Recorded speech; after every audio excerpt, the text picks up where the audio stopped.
Alain Juppé, bonjour. Je rappelais les règles tout à l'heure de ce débat. On va vous écouter pendant 12 minutes. Alors on a une petite pendule. Il faudra que je veille, non pas à la seconde, mais à la minute près, synthétiser votre programme économique. Et puis ensuite, si vous le permettez, les chefs d'entreprise qui sont présents ici vous poseront des questions sur votre programme économique. Mais aussi, on en parlait, sur cette charte de 10 points de propositions que ces 5 associations ont faites. On va vous donner un micro, si vous ne l'avez pas, il est là, Monsieur Juppé, et on vous écoute, si vous voulez bien, pendant 12 minutes. Merci, Alain Juppé. Merci, puisque j'ai 12 minutes, je vais réduire au strict minimum les remerciements. Donc merci de m'avoir invité. Mon objectif en matière de politique économique est clair, il est ambitieux, mais je crois qu'il est réaliste, c'est le retour au plein emploi. Et je dis bien non pas inverser la courbe du chômage, mais retrouver le plein emploi dans le quinquennat qui est devant nous, tout simplement parce que c'est possible et que c'est nécessaire. C'est possible d'abord parce que d'autres pays sont au plein emploi autour de nous, l'Allemagne, la Grande-Bretagne, mais aussi la Suisse, mais aussi sans doute la Suède et beaucoup d'autres. Il y a en France des écosystèmes régionaux où on est au plein emploi, parce qu'on a su y développer un tissu de PME industrielles, je pense notamment à la Vendée ou au Choletais. Et c'est nécessaire parce que le chômage, qui continue à progresser, est un véritable fléau social. Je cite souvent 2 chiffres qui, pour moi, sont d'une certaine manière un peu bouleversants. 24 et 7. 24, c'est le taux de chômage des moins de 25 ans en France, 7% en Allemagne. Et on voit bien les conséquences économiques, sociales, humaines d'une telle situation. Que faire? Eh bien, changer profondément de politique. Si nous n'arrivons pas à inverser les choses aujourd'hui, c'est parce que nous nous sommes trompés en privilégiant 2 politiques pour l'essentiel. D'abord le partage du travail, et certains nous incitent à continuer, 32 heures, 30 heures. Je suis convaincu que c'est en produisant beaucoup de richesses et donc en travaillant qu'on peut résoudre le problème du chômage. Et puis, autre erreur, les emplois aidés, qui sont des emplois non productifs, subventionnés, qui débouchent rarement, hélas, sur des emplois durables. Donc si on s'est trompé, c'est qu'il faut faire autre chose. Et cette autre chose, c'est de remettre l'entreprise au cœur des politiques de l'emploi. Ce sont des entreprises compétitives et elles seules qui permettront de créer des emplois durables et productifs. Et quand je pense aux entreprises, je pense à toute la chaîne des entreprises, bien sûr, de l'artisan à l'entreprise du CAC 40, en passant par les PME ou les ETI. Alors quand on a dit ça, comment remettre les entreprises en situation de compétitivité, puisqu'il faut être synthétique, en essayant de ne pas être simpliste? Je prendrai 3 mots-clés: stabilité, liberté, responsabilité. Stabilité, je buvais du pétulé en entendant votre conclusion tout à l'heure. Le chaud et le froid, c'est pas bon pour l'entreprise, c'est pas bon pour le corps humain. Et donc, ce qui ne va pas depuis maintenant, 2012 tout particulièrement, ce sont les changements de cap incessants, c'est les mesures fiscales qui annulent les précédentes, c'est la rétroactivité, petite ou grande, et ceci est évidemment tout à fait négatif pour les décisions d'investissement des entreprises. Comment est-ce que je concrétiserai cet engagement de stabilité? Je suis en train de préparer une loi de programmation fiscale sur 5 ans qui fixera dès le début du prochain quinquennat les objectifs en matière de fiscalité. Mon objectif, c'est d'alléger en France les impôts pour un quantum de 28 milliards d'euros. J'expliquerai dans un instant pourquoi. Avec quelques mesures importantes. D'abord, l'impôt sur les sociétés. Je proposais dans mon programme de le ramener à 30%, 24% pour les PME. C'est apparemment annoncé pour l'année prochaine, avec quelques conditions restrictives. Deuxièmement, l'allègement des charges. Je propose de regrouper l'ensemble des allègements de charges, y compris le CICE, en une baisse de charges ciblée sur l'emploi peu qualifié, un vrai zéro charge patronale sur le SMIC, avec ensuite une dégressivité jusqu'à 1,8 SMIC. Et puis, pour traiter l'ensemble de la chaîne des emplois, le transfert de 10 milliards de cotisations d'allocation familiale sur un point de TVA. Voilà l'essentiel du dispositif en ce qui concerne les entreprises. Je veux aussi réorienter l'épargne française vers le financement de nos entreprises, et ceci implique un certain nombre de mesures fiscales très claires. Je proposerai dans cette loi de programmation fiscale l'abrogation dès 2018 de l'ISF, mesure hautement impopulaire, mais pour moi nécessaire parce qu'elle fait fuir l'argent des Français qui ont de l'argent à l'étranger. Et ensuite, retour à une taxation forfaitaire pour les plus-values de cession avec une durée de détention et une taxation forfaitaire aussi des dividendes. Voilà pour l'essentiel le programme fiscal. Il y aura quelques mesures sur l'impôt sur le revenu. On m'a reproché de ne pas en faire une priorité parce que quand je constate le poids de l'impôt revenu en France sur ce qu'il est à l'étranger, je me rends compte que ce n'est pas notre principal problème. Notre principal problème, c'est la compétitivité de nos entreprises. Donc, stabilité. Ensuite, je ne sais pas où est le décompte, voilà, 7 minutes. Deuxièmement, liberté, souplesse, et c'est évidemment l'enjeu d'aller plus loin en ce qui concerne la réforme du Code du travail, du marché du travail, de la législation du travail. Pour moi, la priorité, c'est le CDI.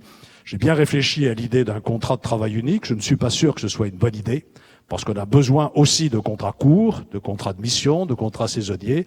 En revanche, je pense qu'il faut sécuriser les conditions de rupture du CDI pour que cela redevienne le processus normal de recrutement des salariés dans les entreprises.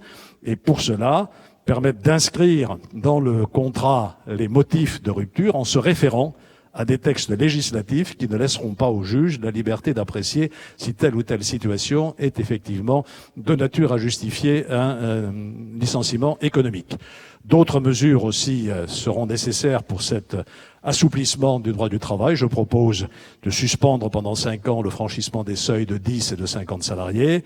Je propose également de supprimer le compte pénibilité parce que le chantier de la simplification sera un des plus ambitieux et un des plus difficiles que nous aurons devant nous. Troisième priorité, la responsabilité. Je veux que l'entreprise redevienne responsable du dialogue social. L'accord d'entreprise prime sur les autres accords. Le référendum d'entreprise prime aussi sur les positions des syndicats. Il faut fluidifier la vie syndicale en posant en principe que les représentants syndicaux font 2 mandats et pas plus et qu'ils consacrent 50% de leur temps d'activité à la vie du travail et pas exclusivement à leur fonction syndicale. Voilà résumé pour l'essentiel ce thème de la liberté et de la responsabilité. J'ajoute en ce qui concerne la responsabilité, c'est que je veux que l'entreprise moderne soit aussi un lieu de responsabilité sociétale et environnementale. On parle toujours de la quantité du travail, je veux parler moi aussi de la qualité du travail, et ceci se joue dans l'entreprise. C'est la raison pour laquelle la participation, l'intéressement, la motivation, l'actionnariat salarié me paraissent des priorités. Il faudra réduire le forfait social à l'heure actuelle qui freine la distribution d'actions dans les entreprises. Je crois que j'ai dit mes 3 mots, responsabilité, je remonte, liberté et stabilité. Comment faire tout ça ? Je sais qu'il y a chez vous un très grand scepticisme sur la capacité des hommes politiques à tenir leurs engagements. Et c'est sans doute la question à laquelle il est le plus difficile de répondre. J'ai donc défini ma méthode qui consiste premièrement à dire la vérité avant et pas après, ce qui ne s'est pas produit en 2012. En 2012, François Hollande n'a pas annoncé qu'il réformerait le Code du travail. Et donc, il n'est pas surprenant aujourd'hui que ses électeurs se sentent trahis. Moi, je dirai les choses avant, dans les 100 jours qui précéderont. Ensuite, il faudra être prêt pour agir vite. Et je proposerai, avant même l'élection présidentielle, une batterie de textes, d'ordonnances ou de textes de loi qui permettront de concrétiser tous les engagements que je viens de dire. Agir vite, donc, gouverner vraiment. Aujourd'hui, nous sommes à nouveau victimes du fléau de l'instabilité ministérielle. On pensait que la Ve République y avait remédié. Depuis 9 ans, je crois qu'il y a eu 6 ministres de l'économie. Depuis 5 ans, il y a eu 3 ministres de l'éducation. Un ministre qui change tous les ans et demi ne dirige pas son administration. Je veux des ministres durables qui prennent en main leur administration avec leurs directeurs généraux et pas avec des cabinets pléthoriques qui coiffent tout ce processus. Et puis cela, en un mandat, naturellement. Il paraît que c'est un argument qui parfois intéresse certains, peut-être même mes concurrents, je n'en sais rien, qui voient un engagement important. Dernière chose, cette confiance entre nous. Bon, j'ai dit tout à l'heure qu'elle n'existait pas spontanément, il faut qu'on arrive à la recréer. Moi, d'une certaine manière, je me sens chef d'entreprise. Je suis président d'une métropole qui emploie aujourd'hui 5000 salariés. Et voilà, je suis confronté, comme vous, à toute une série de problèmes de management. C'est un mot que je n'ai pas prononcé tout à l'heure, celui de fonction publique. On nous parle beaucoup de la réduction des effectifs de la fonction publique. Bien sûr qu'il va falloir les réduire. Et je n'ai pas évoqué, je pense que j'aurai la question des déficits et de la maîtrise de la dette. On sait très bien que la source numéro 1 de dépenses dans les comptes publics, c'est la masse salariale, qui pèse 40% dans les dépenses de l'État et 25% de la totalité des dépenses publiques, qui elles-mêmes pèsent 56 ou 57% de la richesse nationale. Donc c'est là que ça se passe. Ce n'est pas simplement par un coup de rabot, un peu comme ça, théorique, 1 sur 2, qu'on y arrivera, c'est en changeant le management de la fonction publique. C'est-à-dire, d'abord en réussissant sa transformation numérique, qui n'est pas faite, à l'exception de quelques administrations, comme l'administration fiscale. Ensuite, en posant la question de la durée du travail. Il faudra aller au-delà de 35 heures. Il faudra d'abord arriver à 35 heures. Bien sûr, c'est un point auquel je tiens beaucoup dans ma propre administration. Puis après, aller au-delà. Lutter contre l'absentéisme, rétablir 2 jours de carence dans la fonction publique. Et puis surtout, redonner de la dynamique et de la motivation à ces fonctionnaires dont nous avons aussi besoin. Et c'est à partir de là qu'on pourra évidemment ne pas renouveler la totalité des départs à la retraite et obtenir ou atteindre la cible que je me suis fixée de la suppression de 250 000 à 300 000 postes sur la durée du quinquennat. 1 minute 31, je vous les rends. Voilà, j'ai terminé avant que le gong final ne sonne. Merci, merci beaucoup Alain Juppé. Avant de donner la parole au chef d'entreprise, on commencera peut-être avec Guillaume Richard. Bon, l'idée c'est que vous présentiez évidemment et que vous présentiez l'entreprise qui est la vôtre. Alain Juppé, une question pour vous. Vous êtes ici devant des chefs d'entreprise. On a écouté une synthèse rapide, exhaustive, dans le temps de votre programme économique. Si vous deviez souligner une urgence pour le monde de l'entreprise tel que vous le percevez, quelle serait cette urgence? Vous avez parlé de compétitivité, certes, mais quelle est pour vous la perception que vous avez de l'urgence absolue en matière entrepreneuriale? La confiance. On lit partout que, même dans les manuels d'économie les plus sérieux et les plus ambitieux, que tout dépend du rétablissement de la confiance. Aujourd'hui, il n'y a pas de confiance. Les Français n'ont pas confiance en eux-mêmes, ils n'ont pas confiance dans les autres, ils n'ont pas confiance dans l'avenir, ils n'ont pas confiance dans le monde. Les entrepreneurs n'ont pas confiance dans les hommes politiques. Les hommes politiques, parfois, s'interrogent sur les entrepreneurs. Il faut casser ça. Il faut arriver à recréer ce climat de confiance. Le seul problème, c'est que ça ne fait pas l'objet d'un projet d'ordonnance ni d'un projet de loi. Ça se crée, ça ne se décrète pas. Mais je pense qu'on peut y arriver. Merci. Guillaume Richard, donc président du groupe O2. Vous présentez rapidement votre entreprise et ensuite, vous avez la parole. Oui, très rapidement. Donc, Guillaume Richard, je suis le président du groupe O2, qui est un groupe de services à la personne. On fait du ménage, du repassage, de la garde d'enfants, de l'accompagnement des personnes âgées ou handicapées. On emploie à peu près 15 000 personnes aujourd'hui en France. Alors, ma question, j'ai lu vos différents ouvrages, et notamment le dernier, De vous à moi. Et à partir de la page 67, vous expliquez donc, comme vous venez de le redire, que la clé de la réussite tient en un mot simple, confiance. Vous avez un parcours incroyable de serviteur de l'État, avec une vision d'État fort et parfois un peu dirigiste, voire interventionniste. Il y avait chez vous une méfiance perceptible de l'entreprise. Vous avez changé.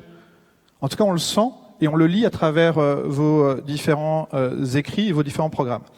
Avez-vous dorénavant confiance dans l'entreprise et dans les entrepreneurs? Aimez-vous l'entreprise et les entrepreneurs? Car nous aussi, nous avons besoin d'amour et de confiance pour prendre des risques et nous développer. Et est-ce que, de la même façon qu'à la fin de votre livre, vous dites 10 fois « j'aime la France parce que j'aime la France quand elle est grande, j'aime la France quand elle est fière, etc. etc. » Est-ce que vous pouvez dire « j'aime l'entreprise et les entrepreneurs » avec un certain nombre d'exemples concrets? Attention à l'anaphore. Attention à l'anaphore. Vous êtes formidables, vous les chefs d'entreprise. Vous êtes vraiment des cœurs sensibles. Il suffit qu'on vous dise qu'on vous aime pour que tout d'un coup tout change. Mais on vous l'a tellement dit déjà, que j'hésite à répéter ce que disent les autres. Je pense que c'est moins une déclaration d'amour que vous entendez que des preuves d'amour. Et j'ai essayé d'en résumer quelques-unes tout à l'heure. Je sais quels sont vos problèmes, parce que quand vous dites que je suis dirigiste, ou j'ai été dirigiste, ou que je n'aimais pas les entreprises, pour moi c'est une grande découverte d'entendre ça. C'est pas parce que j'ai fait l'ENA en 1900, je sais pas, j'ai oublié, pas vous dire. Mais il y a quelques années que je suis technocrate. Dans ma vie, J'ai consacré 12 ans à l'action politique sur le terrain dans le 18e arrondissement de Paris. 20 ans à Bordeaux. Hier, je présidais mon conseil municipal. De quoi on a parlé? On a parlé de choses qui vous concernent très directement. Ça m'a amusé tout à l'heure, vous parliez de nettoyage. Hein? Bien, je viens de proposer à Bordeaux un plan d'innovation sociale avec notamment une mesure intéressante. C'est que j'ai constaté que les femmes de ménage se levaient à 2 ou 3 heures du matin, chez moi, pour prendre leur travail à 5 ou 6 heures et nettoyer les bureaux avant 8 heures. Bien, j'ai dit, et si on nettoyait les bureaux pendant les heures de travail? Et à la sortie de ma réunion, il y a une dame, un peu noire de peau, qui est venue me voir en me disant merci d'avoir pensé à nous. Voilà ce que c'est qu'un homme politique. C'est pas quelqu'un qui est dans les nuages, c'est quelqu'un qui a les pieds sur terre.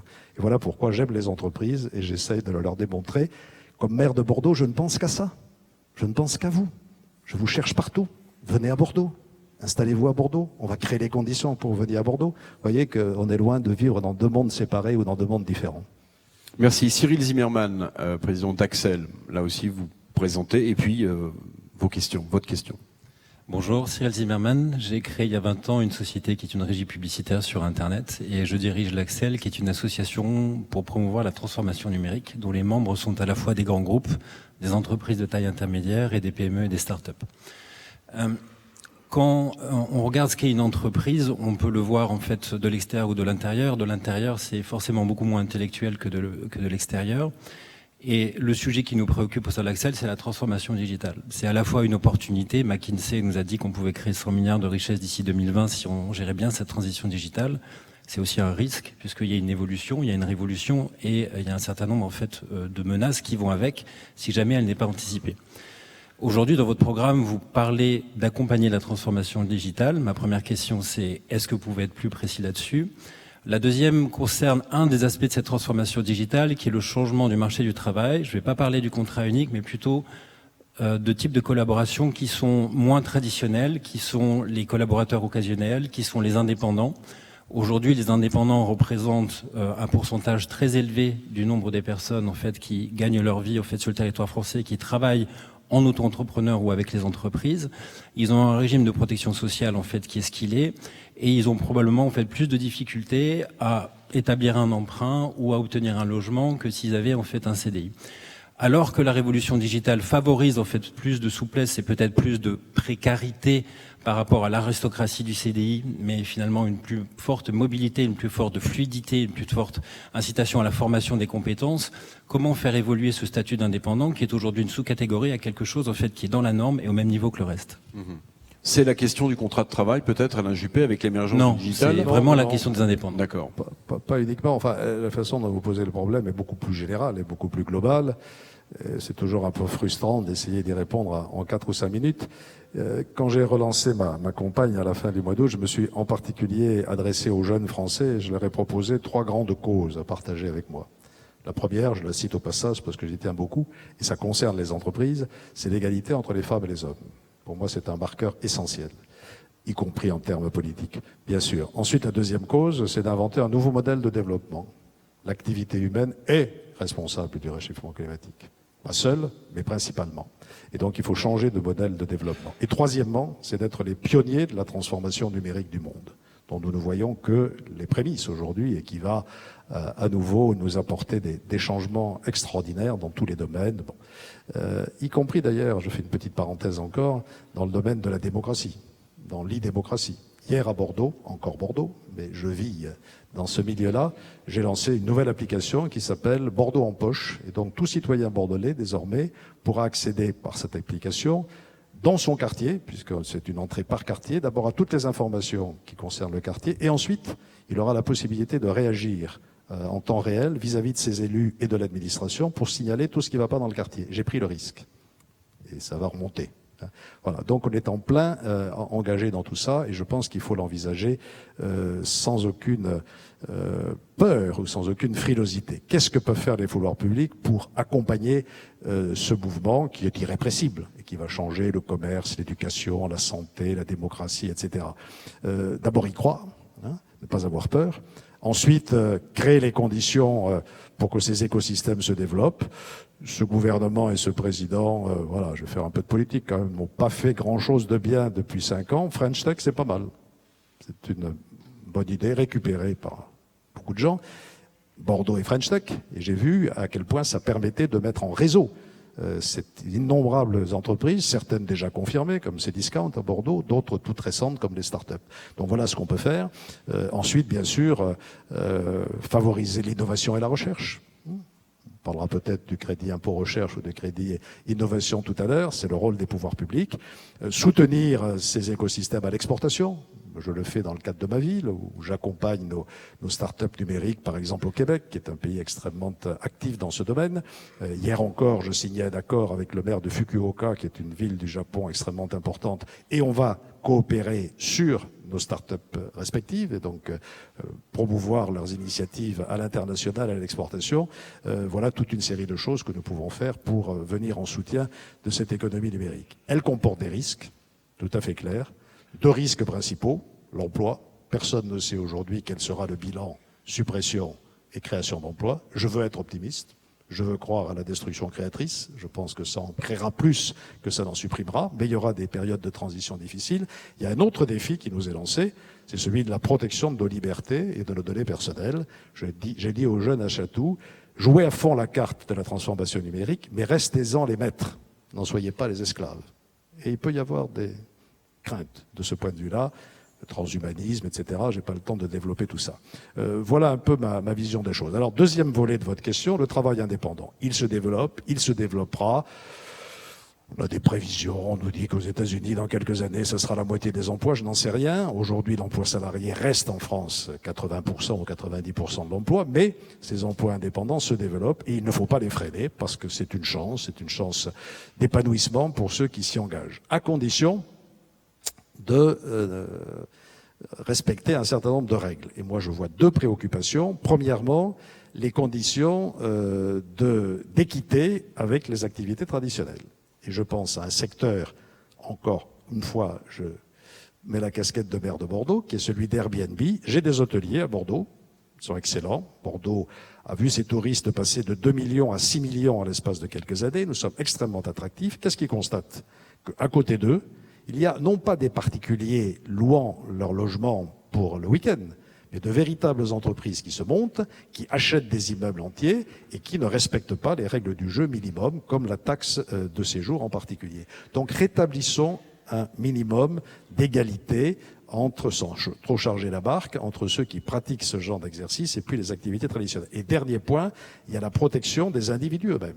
Quand on est travailleur indépendant, on prend des risques. On a droit aussi à un minimum de protection sociale, à une certaine protection contre la précarité. Et c'est ça qu'il faut aujourd'hui mettre en place. Je voulais juste revenir sur votre commentaire sur Airbnb. Je suis d'accord avec vous sur la nécessaire égalité de traitement. Mais est-ce que si le secteur hôtelier s'était justement numérisé, modernisé un petit peu plus vite, et vous parlez d'innovation, la numérisation, la digitalisation, c'est pas toujours l'innovation. C'est peut-être prendre en fait des produits qui existent déjà, mais stimuler la transformation des entreprises de façon à ce qu'elles ne se retrouvent pas en position de victime, à se plaindre que les conditions d'équité ne sont pas remplies. Ce qui est parfois vrai, mais ce qui est parfois une situation vécue par manque d'anticipation. Et la question, c'est comment faire de sorte qu'on puisse stimuler cette accélération de la transformation digitale de PME comme de grands groupes. Vous avez tout à fait raison, et je vous l'ai dit, des initiatives comme French Tech, le crédit impôt innovation, le crédit impôt recherche, créer des écosystèmes qui permettent de soutenir l'innovation, impliquer l'ensemble de nos collectivités dans le soutien à ces activités. J'ai à Bordeaux un écosystème qui s'appelle Darwin, qui me fascine, où il se crée quelque chose de nouveau tous les jours, d'ailleurs parfois un peu en marge avec les règles traditionnelles de l'administration. Simplifier aussi, simplifier. Le problème du financement de ces startups, on l'a vu tout à l'heure. L'amorçage se passe assez bien aujourd'hui en France. Quand il s'agit de trouver 100 000 euros, on y arrive. On sait très bien qu'ensuite le financement de la croissance, lorsqu'il faut lever 10 millions ou 50 millions d'euros, c'est plus difficile. Donc ça aussi, ce sont les mesures fiscales que j'évoquais tout à l'heure. Vous voyez, il y a tout un ensemble de mesures pour accompagner cela.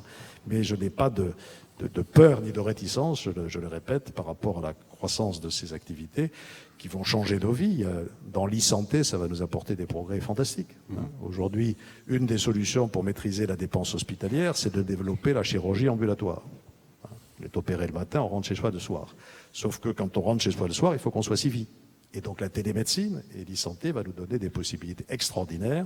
On pourra suivre l'état du patient avec des capteurs divers et variés, prendre toutes sortes de paramètres qui permettront de le suivre. Donc voilà aussi un domaine où la révolution numérique va nous apporter des éléments de bien-être et de progrès considérables. Alain Juppé, j'aimerais passer la parole à Bruno Je Granger. précise que je vais sortir la semaine prochaine, je ne sais plus quand, mon cahier numérique, puisque j'ai fait 3 bouquins pour l'instant. Un sur ce que j'appelle la mère des réformes, c'est-à-dire la réforme du système éducatif. Le second sur l'État. J'en parlerai après-demain à Lyon à nouveau, en disant quelle est mon approche de l'État régalien, parce que autant je suis pour la liberté dans le domaine économique, autant je pense que l'État, il y a des secteurs où il est le seul souverain à pouvoir exercer l'autorité, et il faut qu'il le fasse. J'ai fait ensuite mon 3e livre, 5 ans pour l'emploi, et j'ai publié une dizaine de cahiers, un sur la santé, un sur l'enseignement supérieur. Et donc prochainement un cahier sur le numérique. Un sur la culture, le prochain sera sur le numérique. Alors justement, sur le numérique, avant de donner la parole à Bruno Granger-Redex, membre du METI, j'aimerais vous poser une question. Vous l'avez dit, et Cyril le soulignait, le numérique, c'est à la fois un formidable espoir et puis un risque de perte des emplois. Peut-être que vous avez ce chiffre dans votre cahier numérique. On estime qu'à l'horizon 2050, 60% des emplois ne sont pas connus. On ne sait pas comment va évoluer l'emploi. Est-ce que cela veut dire, Alain Juppé, qu'il faudra faire évoluer le contrat de travail tel qu'il est aujourd'hui dans notre pays? Autrement dit, est-ce que pour vous, le CDI est une ligne qu'il ne faut pas franchir, qu'il ne faut pas couper, ou bien l'évolution des emplois grâce au numérique doit pousser une réflexion sur le contrat de travail? J'ai répondu à votre question déjà, et dans la deuxième hypothèse. D'abord, il y a le travail indépendant, c'est pas du CDI, il va se développer, il faut donc lui trouver, j'aime pas beaucoup le mot de statut, parce que parfois les entreprises sont très demandeuses de statut aussi, faire des statuts. En tout cas, un certain nombre de règles qui permettront de faire en sorte que ces emplois soient des emplois, le mot protégé ne convient pas non plus, mais on fait des emplois équitables. Et puis ensuite, j'ai dit tout à l'heure que le contrat de courte durée ne disparaîtra pas. C'est pour ça que je ne suis pas pour un seul contrat unique, mais sur des formes beaucoup plus souples qui permettront la mobilité. Cela dit, vous l'avez dit, on ne sait pas de quels emplois il s'agit.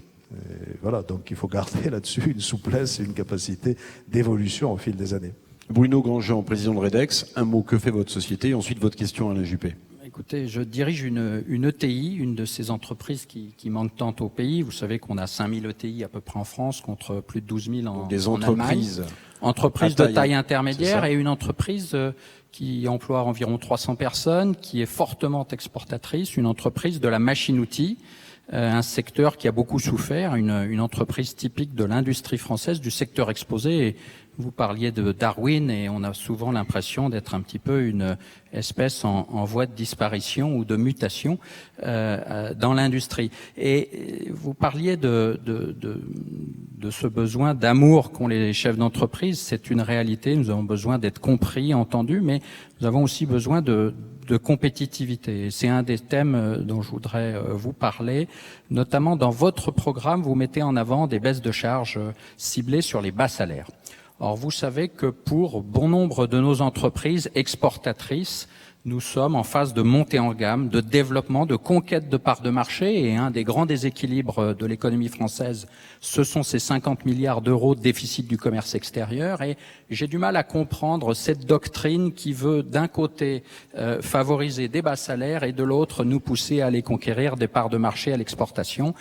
L'exportation, ce sont des salaires supérieurs à 1,8 SMIC, ce sont des salaires d'ingénieurs, de cadres, et donc il y a là, me semble-t-il, une erreur de doctrine que l'on voit notamment à travers le CICE, qui poursuivait également deux lièvres à la fois. Deuxième thème... Alors attendez, peut-être que Alain Juppé va répondre à cette Oui, première je remarque. connais ce débat, je l'ai eu de façon très approfondie, avec beaucoup de chefs d'entreprise, parce que j'aurais précisé que mon projet, il n'est pas sorti de ma cervelle, ni d'un groupe de travail de technocrates réunis à mon QG. J'ai eu d'innombrables séances de travail, et pas uniquement à Paris, pas uniquement avec les institutions nationales, mais avec des cercles dans toutes les régions où je suis passé. Donc j'ai discuté de cela de façon très approfondie. J'ai maintenu ce choix. Pourquoi? Parce que l'un de nos enjeux, c'est le rétablissement de la confiance. Dans le peuple aussi, dans le peuple de France. Et si on n'inverse pas la courbe du chômage rapidement, cette confiance ne reviendra pas. Or, on sait très bien que les gisements d'emploi rapides, ils sont dans l'emploi peu qualifié. Voilà pourquoi j'ai retenu cette mesure. Mais je suis parfaitement sensible à votre argument et je voudrais rappeler quand même que j'ai complété cette mesure qui ne coûte pas, puisque je me contente de regrouper les aides existantes pour les cibler là-dessus. Donc la mesure qui coûte, c'est une mesure de 10 milliards qui s'adresse là à toutes les entreprises en transférant les cotisations d'allocation familiale que vous payez sur les salaires d'ingénieurs ou sur les salaires de chercheurs sur un point de TVA. On verra s'il faut aller plus loin avec le temps. Voilà. Ce que je dis aussi sur la baisse de l'impôt sur les sociétés, ce que je dis aussi sur la fiscalité de l'investissement ou du capital peut intéresser aussi des entreprises comme les vôtres. Vous voyez que je ne suis pas exclusivement limité pardon, à ce avant de point-là. redonner la parole à Bruno Granger, Alain Juppé, on entend bien l'argument pour faire baisser l'emploi.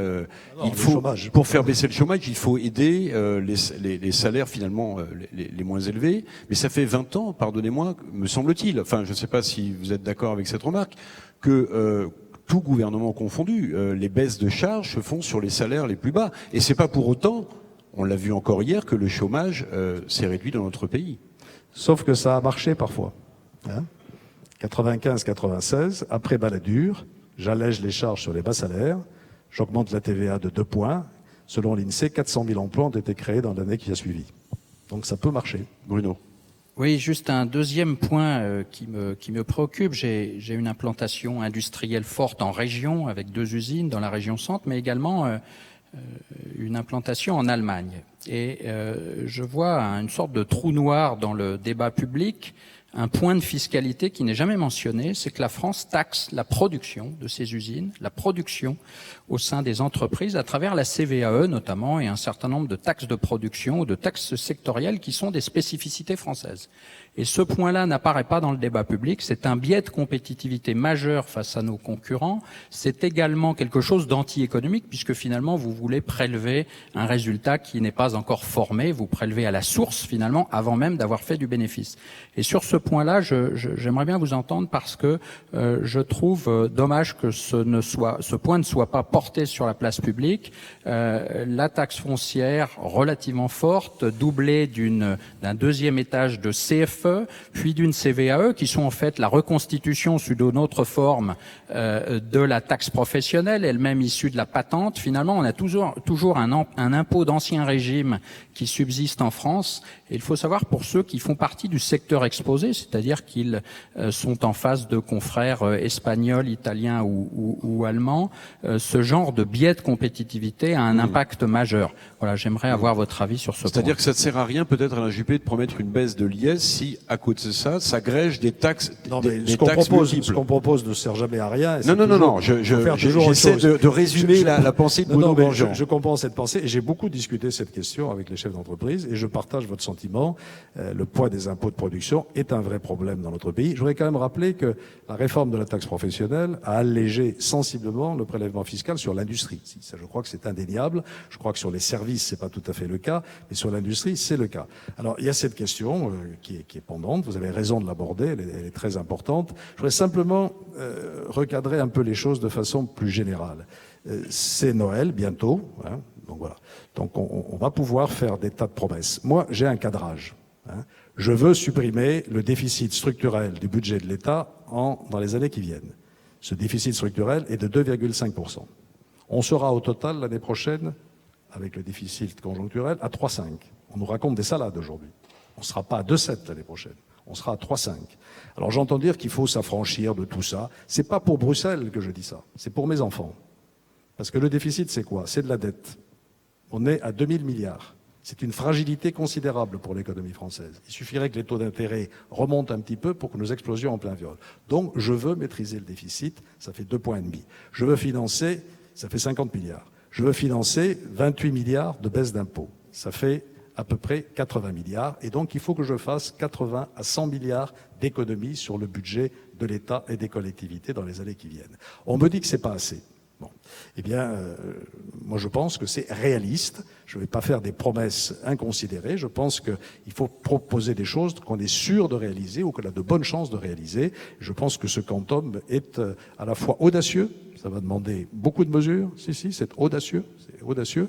Et c'est 5 points de PIB. J'en ai fait 2, moi, entre 95 et 97, en 2 ans. Sauf qu'à l'époque, je l'ai fait en augmentant les impôts. Et là, aujourd'hui, les impôts, terminés. On n'a plus aucune marge de manœuvre, il faut les baisser. Donc il faut baisser la dépense, il faut baisser en particulier la dépense de l'État, celle des collectivités locales et celle des régimes sociaux, puisque je me rappelle, sur les 56% de dépenses publiques, les régimes sociaux, c'est 50%, les collectivités territoriales, c'est 20%, et l'État, c'est un tiers. Alors, vision macroéconomique. Revenons aux questions microéconomiques. Guillaume. Alors, vous êtes favorable au dialogue social au sein de l'entreprise et vous pensez que l'entreprise doit être le lieu du dialogue social, le lieu privilégié du dialogue social. C'est ce que vous écrivez dans votre livre, page 75. Chez Croissance Plus, on est fondamentalement convaincu qu'il faut arrêter le dos à dos entre entreprises d'un côté, salariés, actionnaires, qu'il faut siffler la fin de la lutte des classes et que, effectivement, le dialogue social est un moyen d'y parvenir. Mais pour dialoguer, il faut que vous ayez en face de vous des représentants qui soient élus et représentatifs, et pas exclusivement des représentants qui puissent être élus auprès de 5 centrales syndicales qui n'ont eu pour autre fait d'armes que de s'être bien comportées lors de la Seconde Guerre mondiale. Votre question. Et donc, aujourd'hui, pourquoi n'êtes-vous pas prêt à faire sauter le monopole syndical sur les premiers tours des différentes élections et qui nous permettrait d'avoir en face de nous, pour dialoguer, des syndicats qui soient représentatifs de l'entreprise et des salariés et pas exclusivement issus de ces 5 centrales syndicales qui se sont bien comportées lors de la Seconde Guerre mondiale.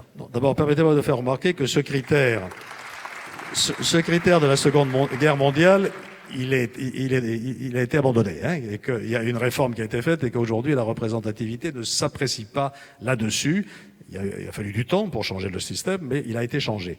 Deuxièmement, je n'ai pas sauté ce pas. Je sais qu'il est très populaire auprès des chefs d'entreprise parce que je pense qu'on a besoin de syndicats représentatifs dans un pays. Et pas simplement de syndicats d'entreprise, mais aussi de syndicats qui permettent d'avoir un dialogue à un autre niveau. J'ai sous les yeux là un petit texte qui m'intéresse.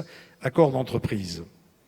La CFDT en signe 95%. Il y en a des milliers chaque année. Des milliers, des dizaines de milliers. La CFDT en signe 95%. Force ouvrière 9 sur 10 et, surprise, la CGT 84%.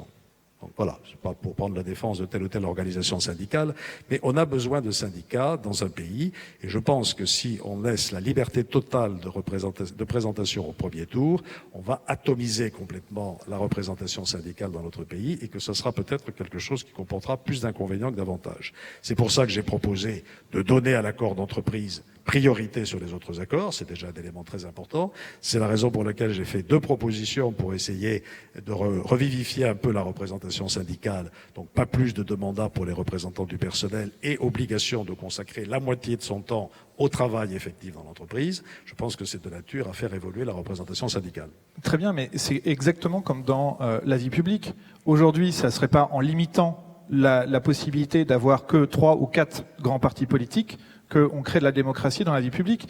Donc le fait aujourd'hui que n'importe qui puisse se présenter, qu'il puisse y avoir autant de partis politiques possibles dans la vie publique, n'a pas fragilisé les grands partis que sont les Républicains, le Parti Socialiste, etc. Donc je trouve que votre exemple n'est pas tout à fait pertinent, puisque précisément les partis ont prévu des parrainages. Voilà, c'est pas la liberté totale. Il faut un certain nombre de députés, il faut un certain nombre d'élus locaux, il faut un certain nombre de membres du parti. Voilà pourquoi M. Mariton n'a pas pu se présenter, voilà pourquoi d'autres n'ont pas pu se présenter. Vous voyez qu'il y a quelques règles aussi. Pour les primaires, mais pas pour la députation. Si, pour la députation, non, mais pour la présidentielle, il y a des parrainages aussi. Voilà. Et je suis pas sûr que les candidatures à 1% revivifient vraiment la démocratie. Hein, Voilà, je voudrais qu'on remercie... Mais bon, il faut bien qu'on ait quelques points de désaccord. Hein, Alain Juppé. Jusqu'à présent, je me suis trouvé en assez grande harmonie avec toutes les propositions que vous avez faites. Et je crois que si vous avez lu mes papiers, je sais que vous l'avez fait, vous avez trouvé aussi beaucoup d'idées qui vont dans la même direction que vous. Voilà, il faut qu'on continue le dialogue. Si on était d'accord sur tout, on pourrait l'arrêter tout de suite. Tandis que là, on va le continuer. Voilà, merci beaucoup Alain Juppé d'être venu dans ces primaires de l'économie. On a encore beaucoup de questions à vous poser.